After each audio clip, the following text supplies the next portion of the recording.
नमस्कार। चलिए आज आपको एक ऐसे देश की सैर पर ले चलते हैं जहां हर मोड़ पर एक नया रंग, एक नया विरोधाभास देखने को मिलता है। जी हां, हम बात कर रहे हैं ब्राजील की, एक ऐसी दुनिया जो जुनून और रहस्यों से भरी हुई है। कहते हैं कि ब्राजील में लोग ऑक्सीजन के बिना तो शायद रह लें, लेकिन फुटबॉल के बिना ना, बिल्कुल नहीं रह सकते। अब ये सुनने में तो बस एक मजेदार कहावत लगती है ना? लेकिन ये वहां की रग रग में बसी एक सच्चाई है। आइए जानते हैं कैसे। तो चलिए सबसे पहले ब्राजील के दिल की धड़कन को समझते हैं। यहाँ फुटबॉल सिर्फ एक खेल नहीं है, बल्कि एक ऐसा जुनून है जो लाखों लोगों को एक ही धागे में पिरोकर रखता है। और देखिए, जब जुनून इतना ज्यादा हो तो नतीजे तो दिखेंगे ही। ब्राजील ने रिकॉर्ड 5 बार फीफा वर्ल्ड कप जीता है।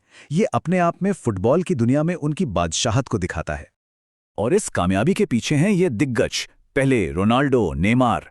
ये सिर्फ खिलाड़ी नहीं है भाई, ये तो ब्राजील के नेशनल हीरो हैं, जिनकी पूजा होती है और जिनके नाम दुनिया के कोने कोने में गूंजते हैं।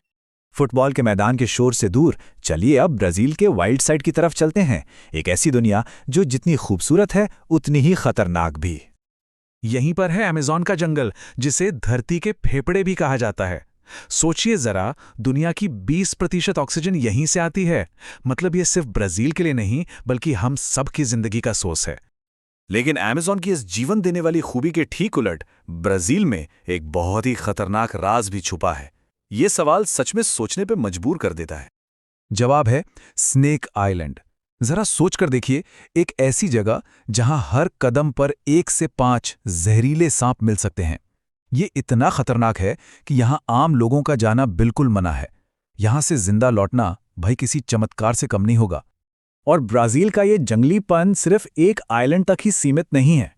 यहाँ के हाईवे पर कभी-कभी विशाल एनाकोंडा रास्ता रोक लेते हैं। अमेज़न के घने जंगलों में तो आज भी ऐसी जनजातियां रहती हैं जिनका बाहरी दुनिया से कोई लेना देना नहीं है, और वो अपनी जमीन की हिफाजत के लिए हेलीकॉप्टरों पर भी तीर चलाने से नहीं हिचकिचाते। अच्छा, प्रकृति के इस रोमांच के बाद अब बात करते हैं ब्राजील की अनोखी संस्कृति की, जिसे इतिहास, संगीत और जश्न ने मिलकर बनाया है। ये बात काफी दिलचस्प है कि पूरे साउथ अमेरिका में जहां स्पेनिश बोली जाती है, वहीं ब्राजील अकेला ऐसा देश है जहां पुर्तगाली बोली जाती है। इसकी वजह है पुर्तगाल का शासन, जिसने देश की भाषा और कल्चर पर अपनी एक गहरी छाप छोड़ी।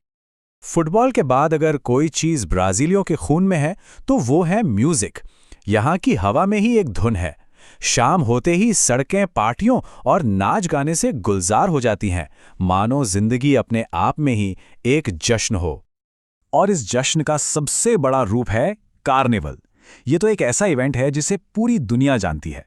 पूरा देश सड़कों पर उतर आता है और जिंदगी एक बहुत बड़ी रंगीन और म्यूजिकल पार्टी में बदल जाती है। तो चलिए अब इन सब स्टीरियोटाइप्स से हटकर देखते हैं आज के मॉडर्न ब्राजील को, इसके विकास, इसके पैमाने और कुछ ऐसे फैक्ट्स को देखते हैं जो सच में हैरान कर देते हैं। अच्छा, एक सवाल, ब्राजील की राजधानी क्या है? ज्यादातर लोग सोचेंगे रियो डी जनेरियो, है ना? लेकिन जवाब रियो नहीं है। जी हां, ब्राजील की राजधानी है ब्राजीलिया, एक ऐसा शहर जिसे खास तौर पर कैपिटल बनाने के लिए ही प्लान करके बनाया गया था। और ब्राजीलिया की कहानी तो और भी गजब है। ये पूरा शहर जो ऊपर से देखने पर एक हवाई जहाज जैसा लगता है, जानते कितने टाइम में बना? सिर्फ 41 महीनों में। सोचिए तो जरा, कमाल की इंजीनियरिंग है ये।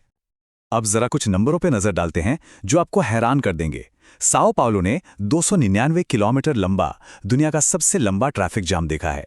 यहाँ 4000 से ज्यादा एयरपोर्ट्स हैं, जो अमेरिका के बाद दूसरे नंबर पर है। और हाँ, फुटबॉल में 5 वर्ल्ड कप का रिकॉर्ड तो है ही। और ये वाला तो आपको काफी मजेदार लगेगा। कुछ दलदली इलाकों में जहां गाड़ियां नहीं जा सकती, वहां की पुलिस अपराधियों को पकड़ने के लिए पानी की भैंसों पर सवारी करती है ना कमाल की बात? इन सब बातों के बाद अब आते हैं सबसे जरूरी चीज पर, ब्राजील की असली आत्मा, यानी वहां के लोग। ये एक बात ब्राजील के लोगों के बारे में बहुत कुछ कहती है। वो खुद भूखे सो जाएंगे लेकिन किसी और को भूखा नहीं सोने देंगे। ये दिखाता है कि उनका दिल कितना बड़ा है और वो कितने दरिया दिल है। सच में ब्राजील के लोग बड़े दिल वाले होते हैं, बहुत इमोशनल और मददगार। और उनकी ये इंसानियत सिर्फ बातों में नहीं, कामों में भी दिखती है। वहाँ एक सरकारी प्रोग्राम है जो ये पक्का करता है कि कोई भी नवजात बच्चा माँ के दूध के बिना न रहे। जरूरत पड़ने पर किसी और माँ का दूध भी उस बच्चे तक पहुँचाया जाता है। तो जुनून, खतरा और दरियादिली, आखिर ब्राज़ील की असली पहचान है क्या?